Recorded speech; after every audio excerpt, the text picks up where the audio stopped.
start with the Pledge of Allegiance. I pledge allegiance to the flag of the United States of America and to the republic for which it stands, one nation, under God, indivisible, with liberty and justice for all. Mr. Roll call, please. Mr. Cook? Present. Mrs. Thompson? Present. Mrs. McHugh? Present. Mrs. Durst? Present. Mrs. Bobbsey? Present. Mrs. Rosenbaum? Present. Mrs. Gillick? Present. Ms. Barrett? Present. Ms. Ramos? Present. Show all board members present. Any amendments to the agenda this evening? We have no amendments to Motion. I'll make a motion to adopt the agenda for January 23rd, 2023. Support. Motion by Mrs. Babson, supported by Mrs. McHugh, to adopt the agenda for the January 23, 2023 regular meeting as presented. Any discussion? All in favor signify by saying aye. Aye. Any opposed? Motion carries. Consent agenda, please. Under the consent agenda, you're approving the minutes from the special meeting of January 16, 2023. You're also approving general fund bills in the amount of $314,417.28 and AP payroll checks in the amount of $25,604.67, a total of $340,021.95, with checks 67919 numbered through 68014, and ACH transfers in the amount of $653,650.80 for a total of $993,672.75. There is one check voided, number 67869. Under personnel, the resignation of Cheyenne Dagnall, junior high, senior high parapro, change of assignment, Jamie Ramos, food service cashier, to junior high, senior high parapro. I'd like to make a motion that we accept the consent agenda as presented. Support.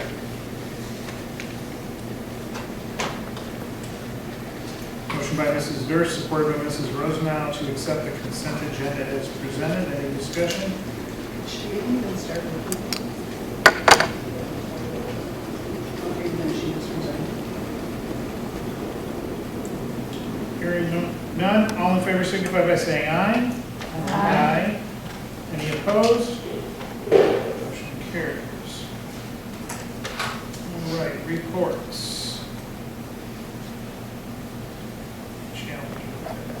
Tonight. Student of the month. Thank you very much. Who's got student of the month? I got one, but I don't see him here, so should I just read it? Or have him? Sure. All right. So the elementary student of the month is Daniel Sabisma, and he was nominated by his third grade teacher, Mrs. Wazakowski, who wrote, "Daniel is such a hard worker. He has successfully completed all of the stages on Imagine Math Facts with 100% accuracy. He has also been working hard to control his behavior in class partnerships. Way to go, Daniel. Daniel is a hard worker, a great soccer player, and a great basketball player, and I'm very proud of him. And I will let him know tomorrow again when I see him." Excellent. All right. Who's got high school? DJ? Mr. Goddard? Come on up, my friend. Ladies and gentlemen, this is Benton Burleson. He was nominated by his teacher, Mrs. Guntz. She wrote that Benton is one of the sweetest and most driven middle school students in Memphis. He is always volunteering to help someone that he thinks is in need. I witnessed Benton do a variety of kind actions every day, from holding the door, cleaning up someone else's mess, or helping classmates on their assignments. Even when the task is something that Bentley struggles with, he is eager as ever to make an attempt and is never easily discouraged. All of his teachers agree that he is always focused in his classes and takes on a challenge that may come his way without ever complaining.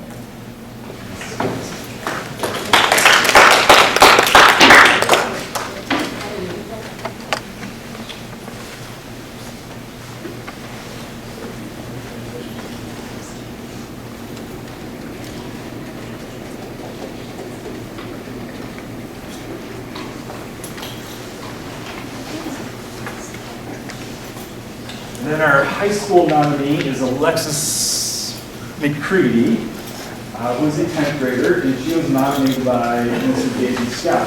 He wrote, Alexis demonstrates excellence in academics. She utilizes her time and STEAM to maintain excellent grades in all of her classes.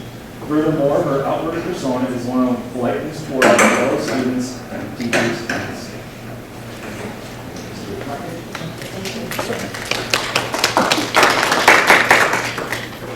All right. Student representative report. What do you have for us this evening? All right, so as I'm sure you all know, I talked to Mrs. Rosenau about a candy card for the students during the family. And I think it went over really well with the students all enjoyed their candy. And even like there were inspirational notes handed out with them. And one of our girls on the cheer team came to practice and read it as motivation before we started practice, which I thought was really cool. So that went well.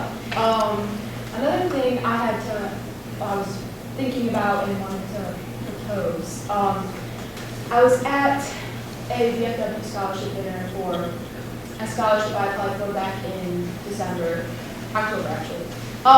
And it was a couple of veterans presenting about the prisoners of war and missing in action with a table, and it was just the service for that. And he travels the state of Michigan, presenting at different places. And so I asked him for his information, and I thought it would be really cool if we come here and present to the students, because that's something we don't hear about a lot, and I thought it would be really informative and super cool to see. So I do. It's in my house, but yes, I can totally write it down so you know what it is. Did you get the scholarship? I did not place first, so it is a national scholarship, and you have to place first in the state to go to the region, or no, first in the district to go to the state level, and then first in the state to go to the Washington DC. I placed fifth though out of 500. Okay.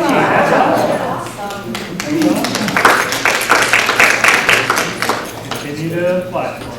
There's a lot of time. I actually just won a shoe scholarship for the year, so Excellent. I'll be doing that. Congratulations. Thank you.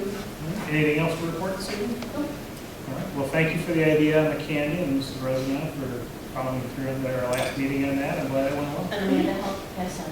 Yes, And then, all right. Excellent. And Lauren, you have an exam tomorrow, so she would like me to scoop. Absolutely. Okay. You're excused. Thank you. Thank you. Can I ask one thing? Oh, yeah. Absolutely. I was talking to Mr. Bobstein last week, and he was wondering if there was any way you could possibly survey students as to why they might not be participating in athletics, or if we could find out what the roadblocks or what the challenge is to the increasing number of students to participate in athletics.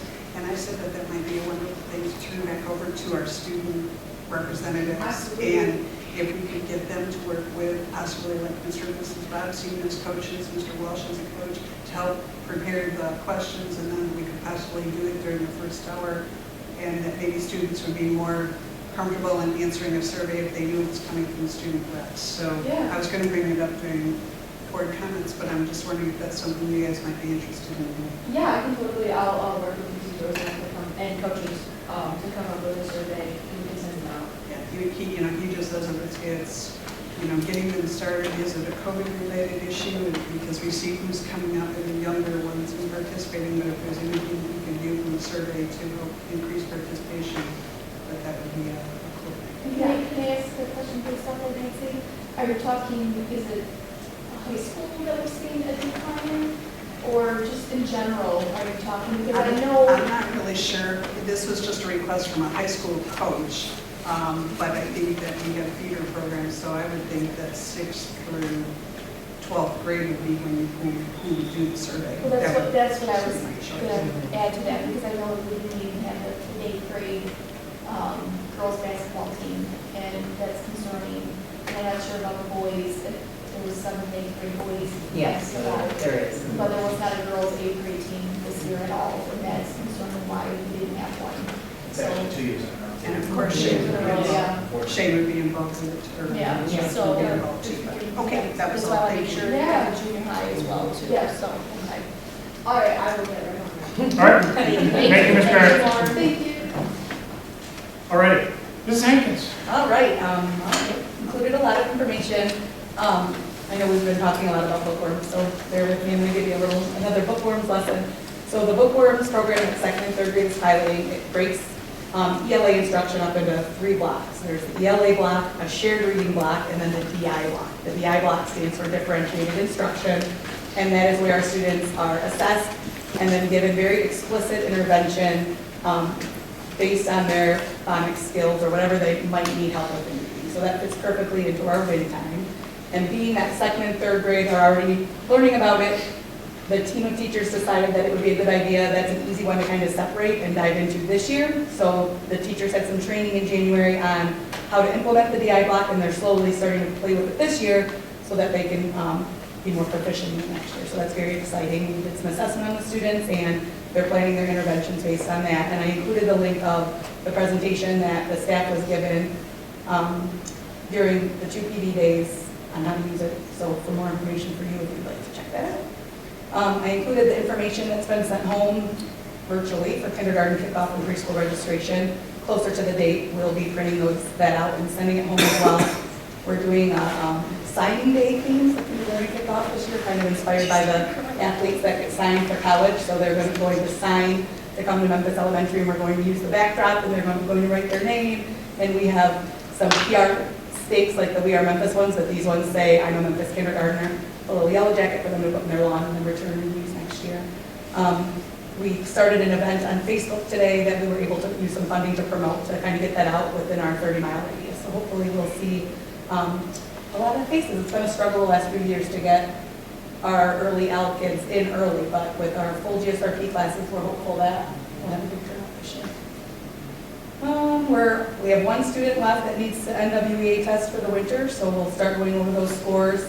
We have our next round of SATs, the 2nd and 3rd of February.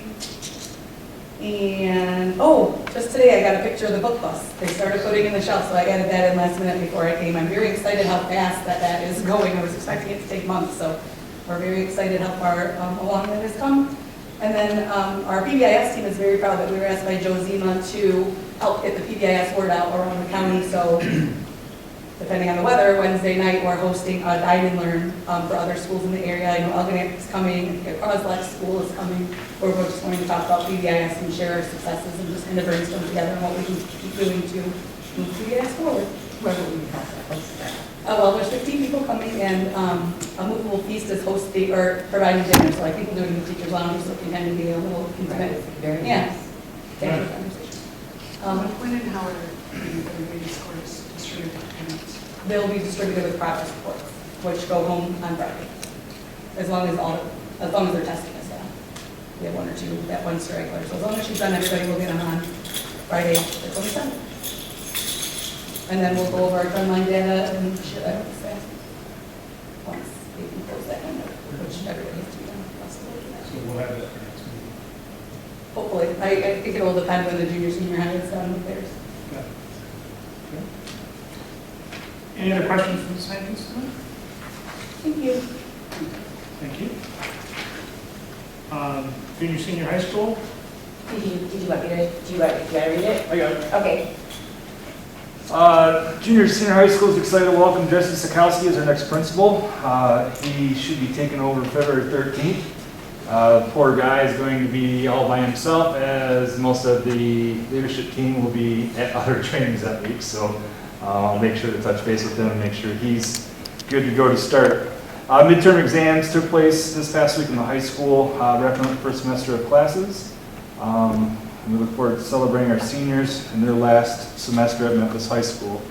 Thank you, Mrs. Rosendahl and Ms. Bobstein, for coming in and providing treats and incentives to high school students in between exams. NWEA testing started in the junior high last week. We did a little bit different. We tried to do testing during exam schedules for a few reasons. One, to try to prepare the junior high students of what it's like to take a 90-minute exam. Usually the NWEA takes around 60 minutes for them, so that kind of put them in exam mode, but that also helps to limit the amount of testing time in class, maximizing instruction, because really there wasn't much that was going on last 3 days in the junior high because they're at the end of their marking period. So it was a good way to use that time for NWEA testing. The high school, on the other hand, started this week. This is a change from past years. Last year, after I met with teachers, they asked the week coming back after Christmas break if they could have that time to finish up the last of their instruction, some study time, get out the information for their exams. So they're not starting their test until actually tomorrow. They had to get through their syllabuses today, and they'll be starting their NWEA testing tomorrow. In the building cafeteria has some exciting updates. We have a new beverage fridge that was installed 2 weeks ago along with the new warmer. And then there was also 8 tables that were purchased, 5 long tables that seat 10 people and 3 round tables that seat 8 people. She tried to do a variety of different seating structures to give kids different looks in the cafeteria. If you haven't seen the tables, they're really cool. They're blue and yellow. They look really good. Tomorrow night we'll be hosting our 10th graders for an open house for CPE. We're representatives from Tech, Blue Water Middle College. SC4 will be coming out. That begins at 5:30. I think we go all the way until 7:30. Introducing to students opportunities that they will have as juniors and seniors as they move forward in their educational careers.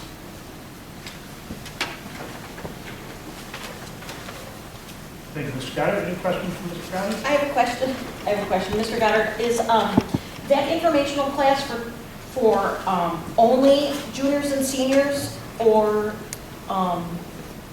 can, like my kids are going to be in high school next year, so is anybody allowed to attend? You're more than welcome to attend, but it's specifically for 10th graders because Okay. moving into their junior years is when they would start the CTE program, Blue Water Middle College. Anyone's welcome to come and attend and hear the different areas where kids can go, but this is geared specifically, and there was a Skylar sent out just the 10th grade families today. Okay. Because this is more for class planning purposes for next year. Okay, so this is a little off topic, but do 8th grade parents have some sort of orientation for Yes, there's an students going into orientation. 9th grade? I just saw the date. I believe it was March 23rd, I think it was, where we do a orientation for both 8th grade and then incoming 5th graders as well. So yeah, that's a little bit. Perfect. Yeah, a little bit further down the line. Yep. Thank you.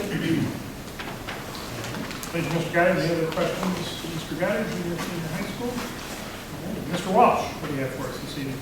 Hello, everyone. So the main point I want to speak about tonight is I attended the state's consensus revenue estimating conference. This, again, there are 2 of these that the state puts on, one in January, one in May. Both of them provide information to assist the governor in the budget planning process.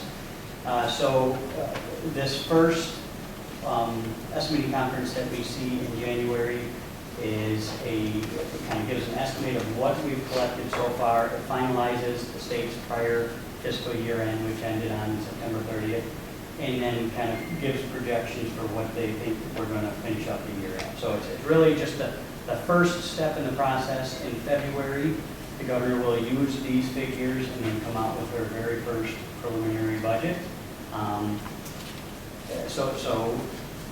This has been really interesting because it has been a really good indicator of what the revenues have been throughout the course of the last few years.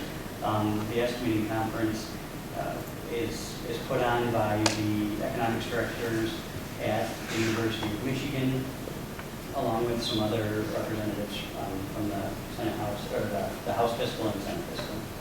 So without digging too deep into numbers, but just to summarize, they are projecting a small decline in revenues this year compared to last year, which was to be expected because of the reduction in stimulus dollars, but it is still higher than what they had originally anticipated. The tax revenues collected to date are already exceeding what they had estimated that they were going to. So we're still going to see a reduction this year. but they're projecting an increase next year and the year after that as well. So at this point, at the end of the 23-24 fiscal year, the state fiscal year, they are projecting a $5.5 billion school aid fund balance, which is great news. That, if we put it into per pupil allocation, that would be enough to fund every pupil or increase the per pupil allowance by $3,961 per person. Now, that's not what they're going to do, we know that.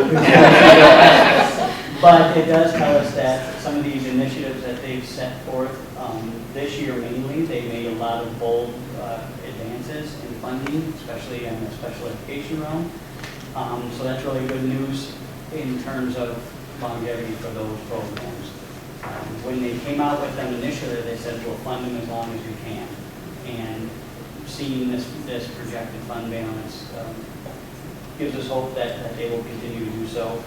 And, you know, as we and all others battle the inflation rise and everything that goes along with it, it's the sentiments that are coming out now is that the state is ready to support school districts, so that's good.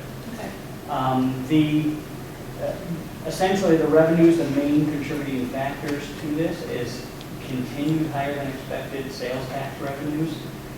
Corporate income tax revenues are much higher than what they thought they would be. And those are essentially the main two contributing factors there. On the other side, the other part of this conference that they do is they project pupil counts. For the fiscal year ended 23, with the figures that we have in place right now, so that is the current year, we are down 5,283 students statewide. They're projecting another loss of 6,000 next year, and then a loss of 5,200 the year after. So in terms of what does this mean as far as the history of it, pre-pandemic we were averaging, they reported that the 5-year history pre-pandemic, we were averaging a loss of 10,000 students per year statewide. So while we're still going to see declines in our student population, it's starting to level off, and it's the loss is less than what it has been. So that's a good thing. Do you know if those students are strictly homeschool, or if they've become more like an online type? This does, it takes into account those who are home taught and virtual online students as well. Okay. So this, essentially, one of the contributing factors is they think that the declining birth rate is starting to slow down.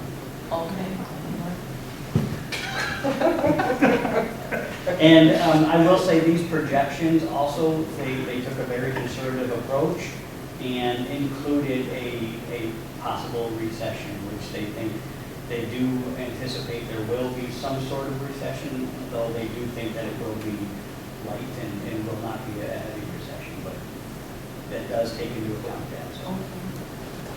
Just your question is stating, have they been spending that with grants or one-time funding, and do they ever look to more permanent funding? That or is continue with the one-time funding? So this year they eliminated our current fiscal year. We've eliminated almost all major one-time funding avenues, and they went back to they funded special education reimbursement, they funded at-risk, and then we recently saw an increase in Title I funding as well. So they are, in the years prior, they had more one-time because of the stimulus. Right. So what they're trying to do is fund programs that will continue. Yeah. Thank you, Mr. Walsh. Any other questions for Mr. Walsh this evening? Mr. Hester? Good evening, everybody. Let's start with varsity boys basketball teams continue to get better all year long. All the 5 starting guys in the starting lineup are new from last year. So it's been tough to start, but they're getting through some growing pains. We ended up beating North Huron High School and Landmark Academy to start the season, so we're just building the, hopefully, playing our best basketball by districts. Varsity cheerleading team continues to ramp up their league schedule. They finished 2nd place at the Stevenson cheer competition earlier this month. We have our first league competition this Thursday at Vassar. Then the varsity girls basketball team's been playing at a super high level as of late, and they finished last week with a massive 32-16 win over rival K-Pac. So it was really exciting. First attempt for a new coach, and he beat the rival first try. So we're all excited where the program's going so far. If anybody has any questions, let me know. Also, I will tell you, I had to watch the girls' K-Pac game on the NFHS thing or whatever. Yeah, it's fine. And it's improved from when we launched. You can see our scoreboard now. Before, you had to wait for the camera to pan and hope you could see it. There's always like a little delay before it went through. No, it wasn't there. Oh, at all. So now it's there. It's much easier to watch this year, Awesome. which I encourage everybody to come out. But Yeah, I couldn't be there, but I got to watch it on the screen, which is cool. There you go. Only took 40 emails back and forth between Brian and their sales rep. Yeah. I've never been able to see it before. It was great to be able to see the scoreboard. Yeah, you got the right? job done. No, that's Otherwise, you exciting. have to guess or keep track yourself. But. All right, any other questions for Mr. Heston? Mr. Kujak? Just a couple of highlights. Been getting some quotes and some people coming out looking at the ventilation units over at the elementary school. I put some costs in your packet there. Only one company so far would be willing to do, other than the entire thing, they would be willing to do 20 at a time. But they're like $12,000 a piece. He said if you want to get rid of the archaic pneumatic system, you're definitely looking at over $500,000, and you'd have to bring in a separate contractor to wire the building. And we didn't get anybody out there. Obviously, you would have to be ready to do an RFP with the sheer cost, even at 20 of them. At $12,000 a piece, you're going to far exceed the spending limits. So if and when it does come time to replace them all, an RFP will have to be written. And at that time, more people will take and enter bids to do the job. There's only a couple companies that were even willing to come look at it without us doing an RFP, which I get. They don't want us to waste their time and tell us how much it's going to cost and then have to wait for money. So we also have our first sub driver going through the new entry-level driver training program. She's about halfway through the online portion. She'll be in tomorrow morning, hopefully finish it up, and then she can actually start her on-the-road training. So hopefully in another 3-4 weeks we'll have another sub bus driver. So fingers crossed that goes quickly. I saw that you said the roof on the bus garage needs to be replaced too. Did It's- you have any costs for that? I have not, no. The same company that did the barn this time was the same company that did the barn and the bus garage at the same time, the last time it was done. And of course, we've had the only time it leaks is when we get the heavy rains with the wind. It's not every time it rains. So, I mean, it's not often. I've gone up, done some patching, which seems to be helping, but it's obviously not a permanent fix. Is that a 25-year-old? Yeah. The barn was definitely in worse shape than the bus garage at this point, so that was definitely needed first. But just so you have it in the back of your minds to budget for that for next year. Any other questions for Mr. Kujak? I believe that is all of our administrative reports for this evening. We move on to public comment. Yes, we have one. David Kessler? David had to go home. His son had an accident, but Oh, no. yeah, I don't know how serious or not. They said he had to get out of here. All right, sorry, I skipped the budget reports, but we don't have any changes to, Nope, correct.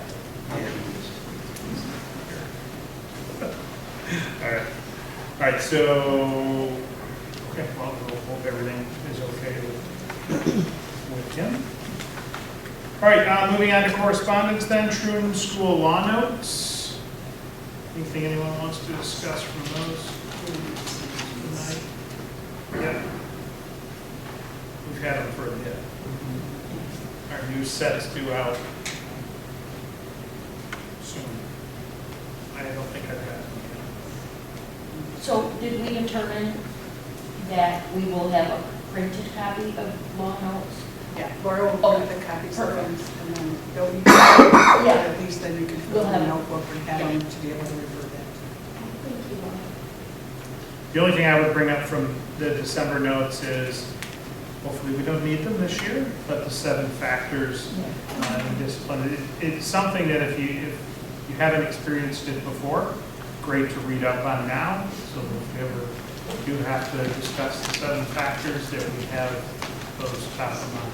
So if you haven't printed this one out, I know we're going to print them out, but we happen to have already printed one. And has this year's student discipline that was coming up, or did it occur? Because I know that it really explains all of those factors well, their discipline, So, training seminar that they have goes through all of those, and I think it's either February or it's coming up. Their one for this year was only like a 2-hour one. It was really good. From True. From True. Yeah.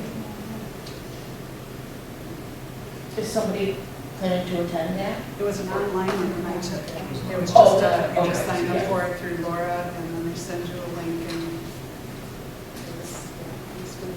Marty, were you teaching one of the tree classes also? yeah, I will have a report for the next meeting on open meetings. There's actually a video they're going to send me that maybe if we put the TV up, we can play a short part of. We'll do that next meeting. All right, anything else on correspondence? I believe that's the only correspondence we have. Old business, superintendent evaluation review.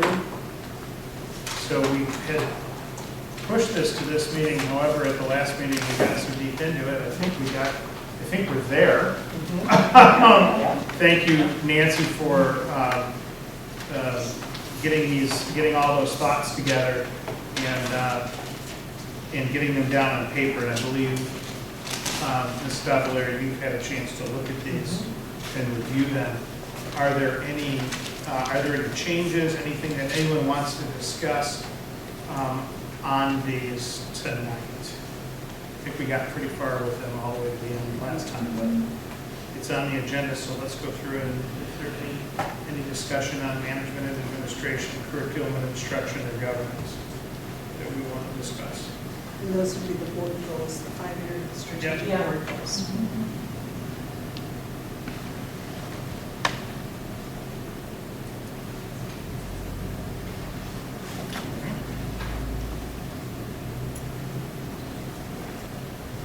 Anything on our goals for Mrs. Stavallari that we want to discuss, or Mrs. Stavallari that you would like to discuss or have clarity on?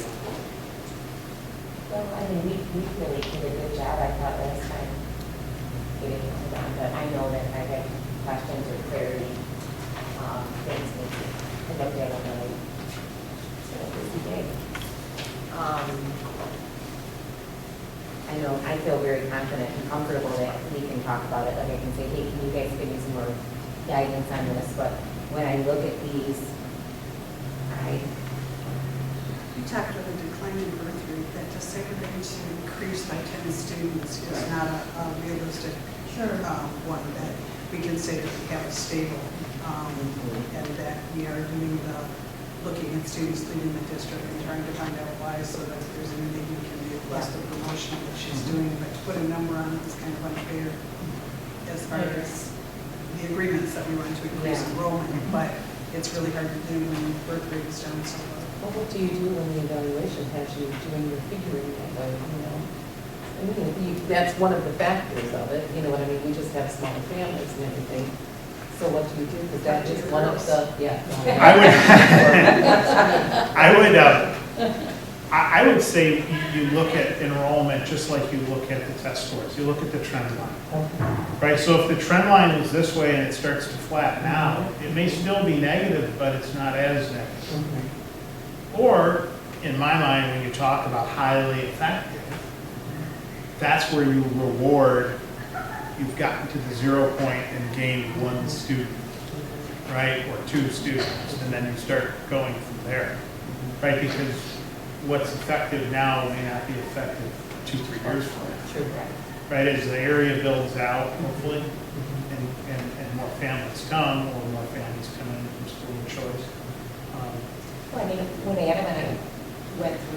historical enrollment. I mean, I was very proud that this last year was the year that we lost, this summer we lost the least. We did still lose, however, it was nowhere near what it had been. But you also filled in a huge gap from a graduating senior class to That's- so, an entering yeah, kindergarten which we class talked that about. really 24 had right no off the bat, control right. over. That's a good point, Nancy. Well- Adam tries to remind me of that. And I try to not let it Well, control and something. the other part too is that if we look at, if people are leaving the district because their parents get a new job and they have to leave the state, or if they are, you know, and Yes. we really want to look at, and That's that's a where good your point. surveys and your goals, when you are evaluating that, you're not looking at people that have to leave because of employment, it's more that people are leaving because they're not happy.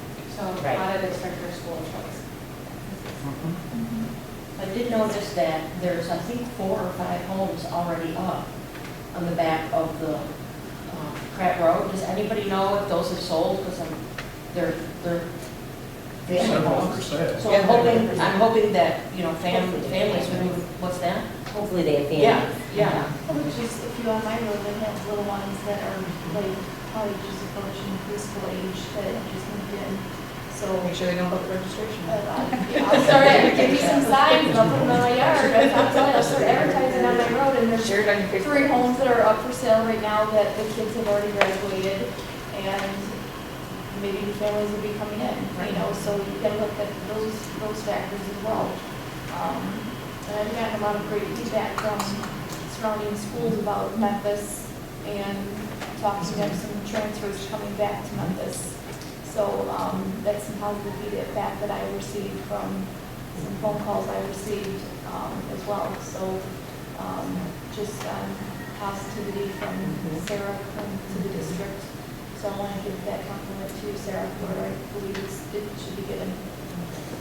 I think that the last one on there as far as goals was the facility plans, and one of the things that was in Sarah's evaluation from last time was to use delegation of her administrative team and her supervisors, and that this is a huge one for her to tackle, but it would be a great place to be able to use some delegation to do those other people to help her get it finished.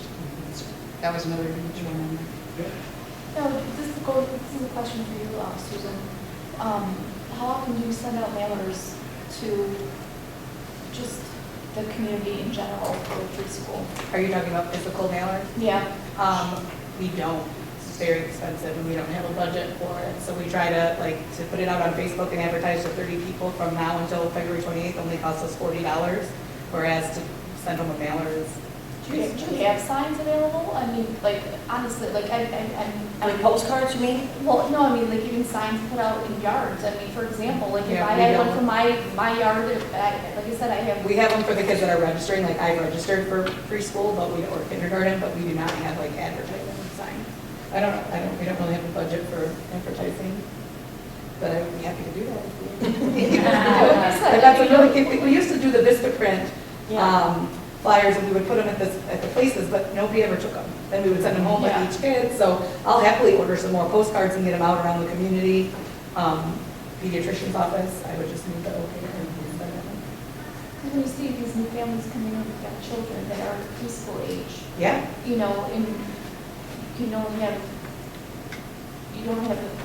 great communication with them yet. right. It's great to get advertising out there or them see a sign, you know, for them to drive by and see every day when they pass your house. You know, potential students from Memphis. Right. The difference at the place in Lakeport, those signs we found that were so inexpensive, and they had a large 4x8 Yeah. that you put onto wood to be able to put out. That it was a Flakes and more. printing place. Anyways, Yeah, it and was I a want to say great they were place. like $60 each. That if we did it in a manner that they could be reused year after year, because our phone numbers aren't changing and different things don't change, Yeah. we might be able to put one on the 4 entrances into town for Yeah, a fairly people cheap see budget. exactly. Well, Yeah. and banners might be a good idea because they are easy to store. They're But waterproof. even with high school with robotics, with doing Yeah. enrollment, doing the rest of it, you're going to probably be able to make up a banner that would promote the entire district. That would be 4x8 as compared to putting them in yards. So Right. that everybody. I think that when we get carried away with highlighting all the wonderful things that are happening, the preschool and the kindergarten message get lost, because what we really need to do is target parents, because parents of children that have never went to school before in February, they're not thinking, oh, I need to register my kid for kindergarten. They wait That's a until good point, August yeah. and think, oh, There they're could supposed be, to. there could be Right. like almost like a, like now it could be August. that. Right, that's what Yeah, I'm saying. I yeah, think I'd yeah. rather have those be separate. Especially if we had a way of just doing them with zip ties onto the backing so that you could remove them. Yeah. Right. There's enough school supporters on 19 and more, we could get those. Yeah. But anyways, but I know that that was the place that we found them to Yeah. be very, very reasonable, and I think it only went up to maybe to have them on both sides. For Oh, both yeah, sides. yeah, it was very So, reasonable. You see them both. Okay.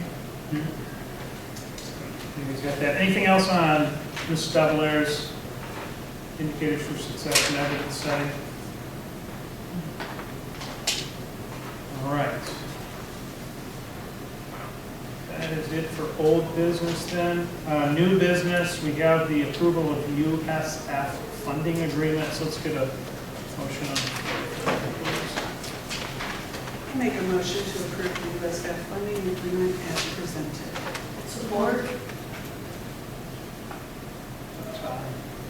On the motion by Mrs. Thompson, supported by Mrs. Druitt, to approve the USF funding agreement as presented. Discussion. Who would like to take us through this? If you had a chance to read this, it's pretty self-explanatory, but is there anything that anyone that, Sarah, you want to, Mr. Davalaire, Mr. Walsh, or Mr. Gersonberg is not here, so. Any highlights of this? Share any of us with me. Did you? I just had a question. Is this a renewal process for us, or is this, hey, look, we're upgrading? It's a renewal. It's just a renewal. Every This 3 is years. typical renewal every 3 years. Okay. And has Okay. been done for 25 to 30 What is the years. price, like, how is it working? Like, you know, like, say 3 years ago, was the price really a lot less, or is it still kind of? I think it's pretty consistent. Oh, good. Yeah, and I think what it essentially equates out to be where we get, our cost ends up being 30% and their cost ends up being 70%. Okay. Yep, so we're at rough figures, 30.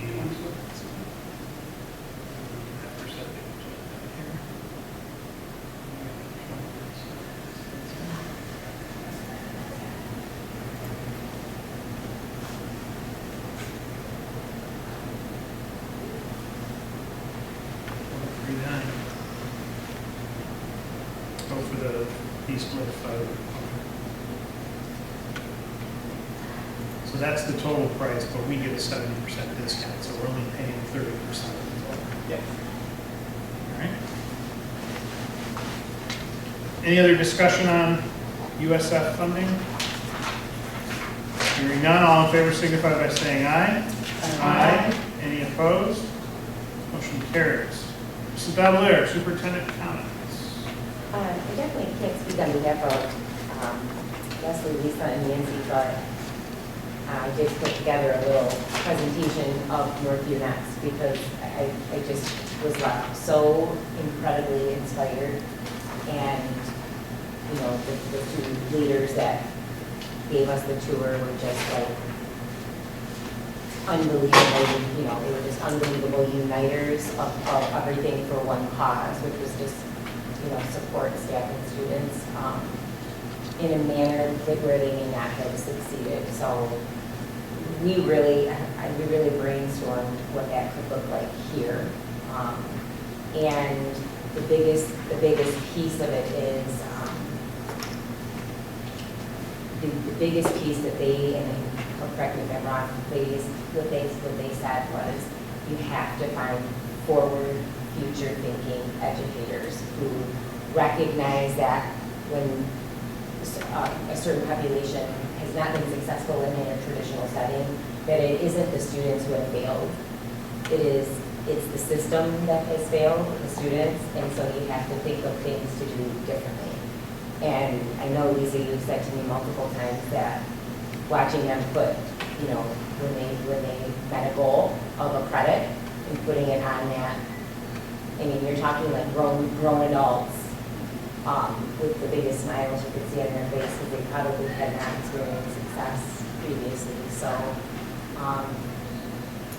it was really something that we would love to do here. And we, Nancy and I were trying to figure out, okay, what that might look like, because they did say it was very important to have its own individual entity. In other words, whether it be portable or a separate location. I was thinking, well, maybe we could somehow do the Lions, but then Nancy had a good point and said, well, you can't make it your own. You know, like you have a pantry for kids.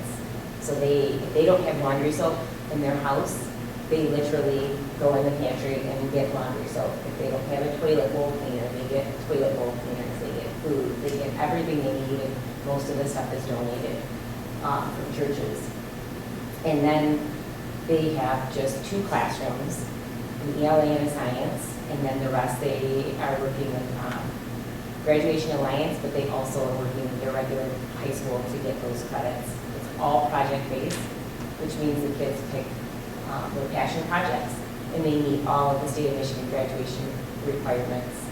And they have successfully taken this program to maybe 2 out of 20 kids, like if there's 20 at-risk kids, when they used to have it as a traditional setting, it would be maybe 2 kids out of the 20 graduated. Now they're experiencing 20 with maybe 2 not graduating.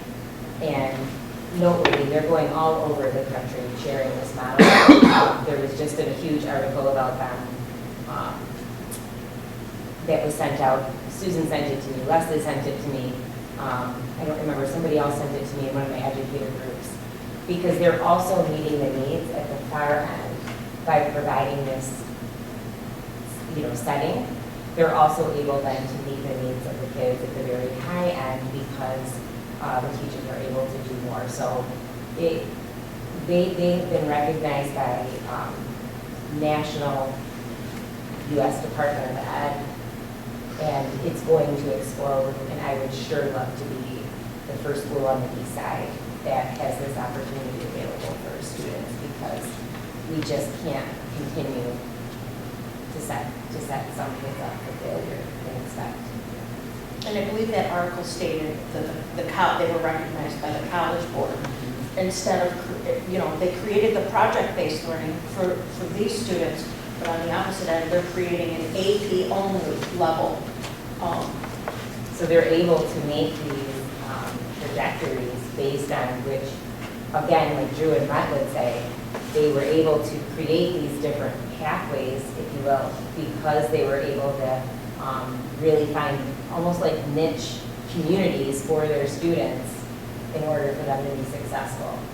So one of the things that they do in order to incorporate a lot of the math and science credits is through their SACA manufacturing lab. Well, as you know, the west side of the state has a lot of manufacturing. So then, of course, you start to think, well, how might that look here?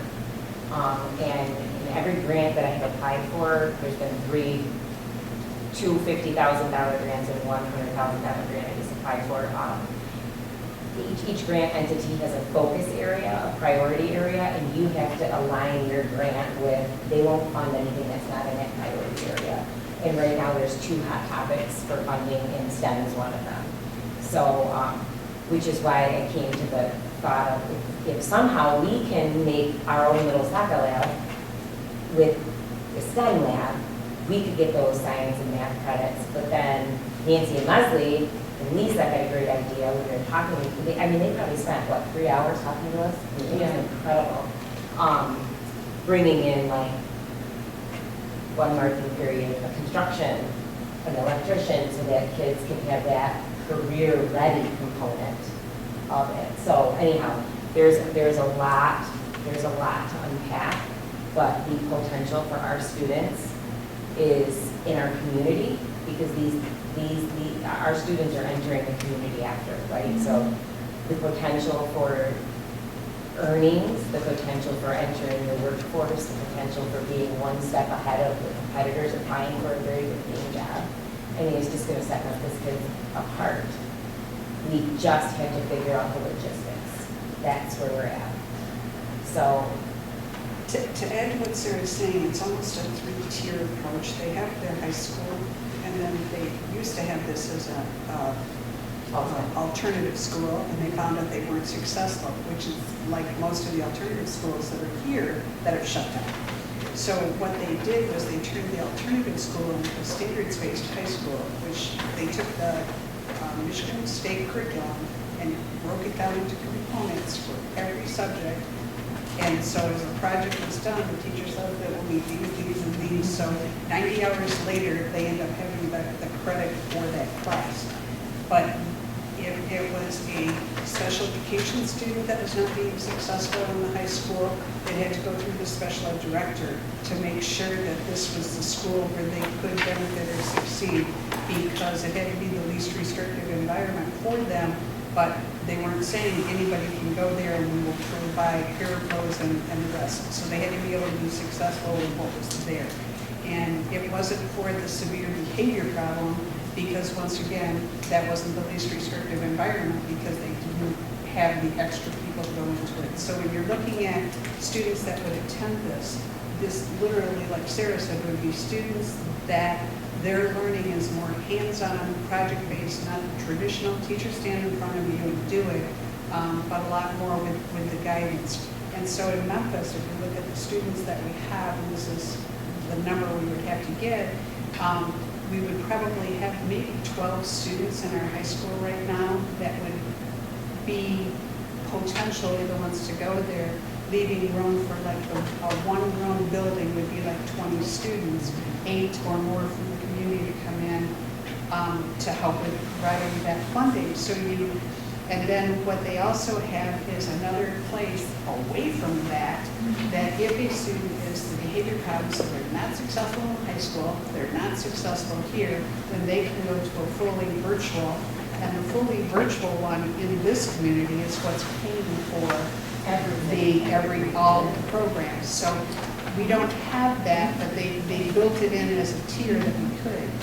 But what we really talked about was looking at portable units. You can go across the driveway, and you have that area out there that's school. You could put 3 portable units, which right now, if you look at a construction company, they're $25,000 to $30,000 a piece. You would need 3 of them. One becomes the soccer lab, one becomes the split in half into 2 classrooms, and then one is the break rooms, the whatever, and they're connected together. But you would have probably $100,000 in just the setup. We looked at buildings in town that are storefronts or something that could possibly be leased or rented to, where you could go. Because that's what we have to find out first is where could we actually set up a building? Because then once we do that, you get the right teachers, you get, whatever, and it could be teachers that we have on staff that if we're, going for. So it surely could be done. The first obstacle we have to do. So we have written letters to a couple of state legislators, and I've also looked at Community Foundation, and we're also looking with the federal department what we've lost. If we don't get to stab it on quick enough, we've lost her because she's not in it. So she will be the other one that we can possibly get funds from. So letters are out to them, and we'll see what happens. I think another important component too is that the ones that were in the STEM lab, they were still part of the school to take part in activities and, sports for the virtual learners. They were strictly virtual only because they were more of the, more troubled students. They were the ones that strictly were virtual. They could only attend school events as guests only, but the ones that were at the STEM lab, the ones that were doing ELA and the science portion and doing their projects, they were still part of the school district and still were able to go and attend sports, play sports, be part of the district, and that made them even feel more of a part of being involved in the district. So even though they were off-site into another building and maybe felt a little bit as a non-traditional student, they were still a part of the district and still actively involved.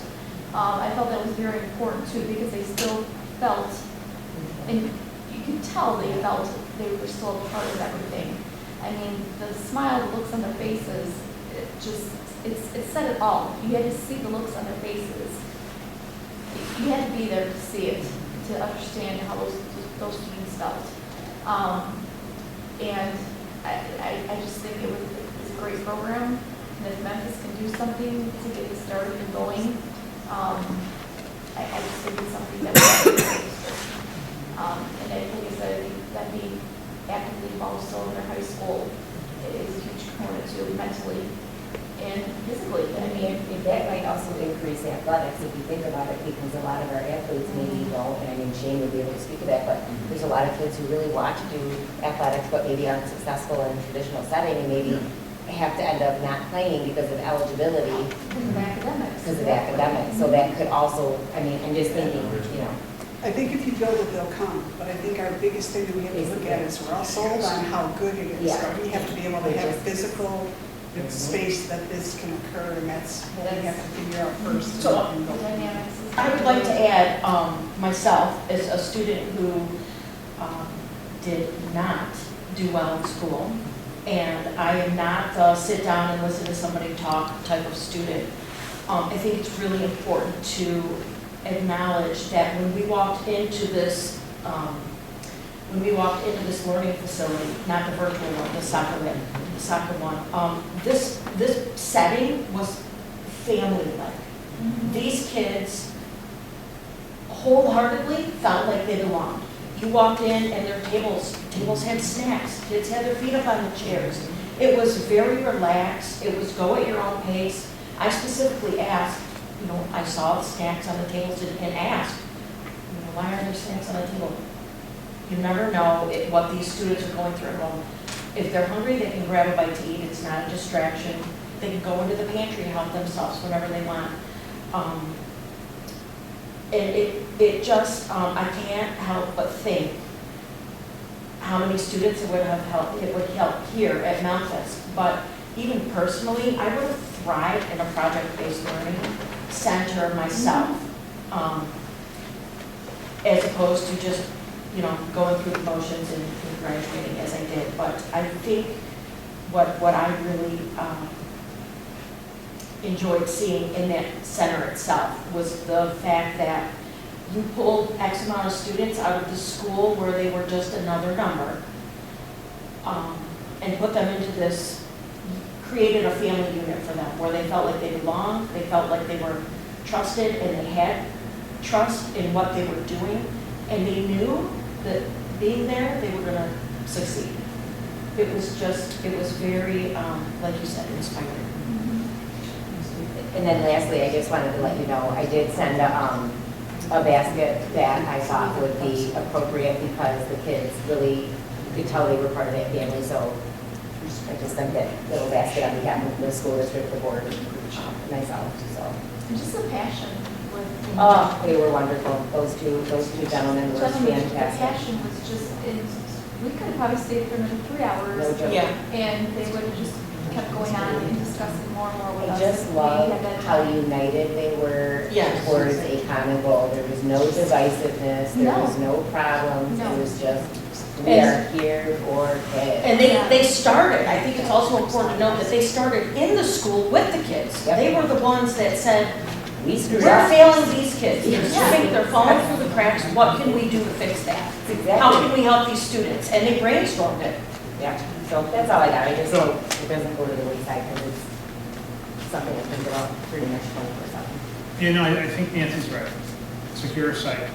Secure a site, then you can start actually have a conversation. From what I've gleaned from the four of you that went in the presentation is, I sum it up as the alternative school was always a negative connotation, right? You did poorly, so you have to go to the alternative school for the bad kid, Yeah, right? exactly. And so there's no confidence in that, right? That's just not, and nothing breeds confidence like success. So if kids are being successful, they're going to be confident. I actually thought this, and then for whatever reason, I thought, well, no, it's not going to work. But Susan just said it again. In my head, I was wondering, could this be repurposed? It's got a separate entrance. It's got 2 little classrooms. No. But do we want it in the same building? Okay, I know they did, I was just wondering for us. Or just start? I think that the repurposing in here would cost 75,000 or 75,000, you can do 3 portable units and do it yourself. They have it set up. The other factor that was really cool on this is the science math teacher was the one that was trained to do the SACA thing. So they didn't have to have another one, and they all went out of there with an entry level manufacturing certificate. So if nothing more happened with their high school diploma, they left with an employable certificate in any Level one, manufacturing right, place, yeah. level 1. And that unto itself, but that's 150,000 right there. So you might not start with that unless you can get corporate. And they have, what was it, pharmaceutical. It's Amway. Amway and whatever, they had all of them that Yeah. were doing it, but I think that we have enough manufacturers over there that we might be able to get 10,000 from each to get that, if you have 15 units supporting it. And they came in and they're hiring the people right on the spot, as soon as they graduated, saying you've got a job, Yes. with that certification. So it was also an employability skill that was there, so, yeah, it was, yeah, I've never seen anything like it in my time as education. That was a non-punitive alternate education for those kids that are falling through the cracks and can't meet their needs. And this was the first one I saw that really was. And when we learned about the virtual learning lab, now that was literally in a strip mall. We pulled into a strip mall and their virtual learning facility was in there, and they sat us down and explained to us how not only is it self-funded, but it brings in revenue for their district. And they went through the numbers and shared all of that with us, so, you know. But also don't forget, that was year 3. Yes, so yeah, I was just And gonna also say, they this have is a little further down the road. From than us. We're not But going to have a. But I think it's important to note with that was for students that previously dropped out. They could come back, be up to 19, and then there was something that we could apply for where we could go up to age 23. So if there's somebody out there that dropped out of school and at 21, they decide they want to come back, they could utilize this virtual learning center. And I think that's, I know that it's further down the road than the other, but I think it's still very promising and very inspiring for our community. That's it. That's it. Any other questions for Mrs. Bevler this evening? Hearing none, we'll move on to board round table. Anybody? I have one thing, I copied all of you, blind carbon copied you on response to several questions about hiring within the district. Just to reiterate to students, parents, community members, that our role, as we all understand it, and know it, is to hire the superintendent to set policy, to ensure that the vision and the goals are worked towards and met. And that is our goal. So if those things come to you, please send them on to Sarah or myself. I'll always blind carbon copy the board so that everybody sees the responses. And appreciate everyone just taking those responses and reading them, so we don't reply to all, violate anything. All right. I had something real quick, if I may. Sure, go I ahead. got a few athletic conference documents I can give you guys, we can talk about next time. Okay. Whatever you guys prefer. Yeah, why don't you Can hand you them out read to them us, over? Yeah. digest them, and then we will put it on next month's Okay. agenda. So if you want to pass this one around, please.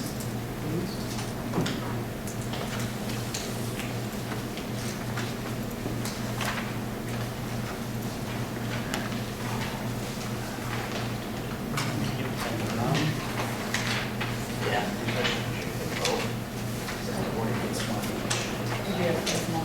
This is just one piece, right? Oh, I didn't realize Yes, the that. first one is one piece, and the second one is 2.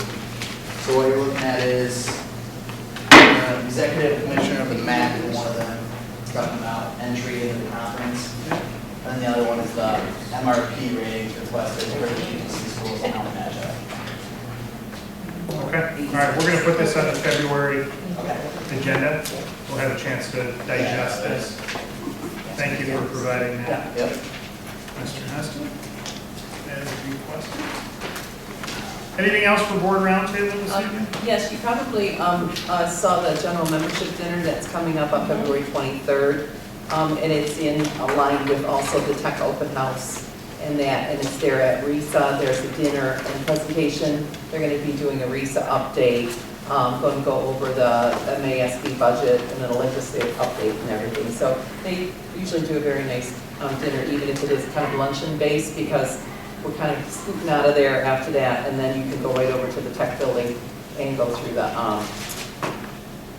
open house there. And it's really, really like, you don't realize how much that is available until you start to go through it, and it's very informative and everything. So just letting you know that, I think they probably need you to respond, and I think it is before our next board meeting. So that's one. Okay. I understand. It's the same thing. Phase two. Oh, phase two, got it, okay. Thank you. Anything else for board roundtable this evening? It's the same, what is it, soccer? What's that? What's soccer? Oh, Yeah, I only have soccer. soccer, okay. You don't have the first page one? It'll work its way back around. Obviously, all the All right, anything else, board? For, Motion to adjourn at 7:07. Support? Sorry. Motion by Mrs. Thompson, very supported by Mrs. Rosenau to adjourn the meeting at 7:06. All in favor signify by saying aye. Aye. Any opposed? Motion carried. Meeting is closed. Somebody have extra.